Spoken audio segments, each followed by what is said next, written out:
চায় মেরে দিক আমার মৃতদেহ উদ্ধার হোক এখান থেকে, কিন্তু আমি জায়গা ছেড়ে যাবো না।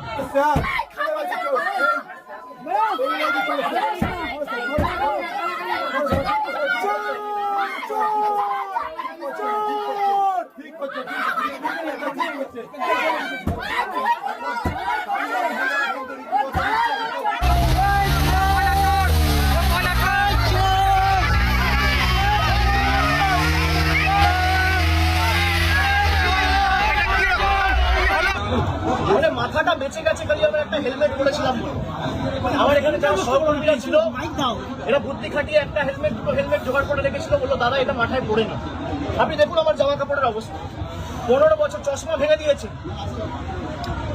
অনেক বছর ধরে ভেতরে চিন্তা ছিল, এখন পোকা যাচ্ছে। কত বাড়ি হয়েছে, ঘর বাড়ি কি করে হলো? একটা 17 জায়গা কি করে ঘর বাড়ি হলো? আমরা গরিব মানুষ টেলে গান করি, আমাদের তো ইনকাম নেই, এখন টেলে গান গাইতে পারছি না। নতুন সরকার এসছে, যাই হোক। অভিষেক ব্যানার্জি এই যে এত সুন্দর কাদা পাড়িয়ে রাস্তা দিয়ে এলো, আমাদের এই রাস্তা পর্যন্ত ঠিক করে দেয়নি, সেই কাদা পর্যন্ত খেয়ে নিয়েছে। একজন মারা গেছে টিএমসির ছেলে, তার বাড়িতে এসে সম্বোধনা দিতে, তাহলে অভয়ের মার কাছে কতবার গেছিল? আমরা আজকে জিজ্ঞেস করবো, যাইনি। তখন অভয়ের মার কাছে কতবার গেছিল?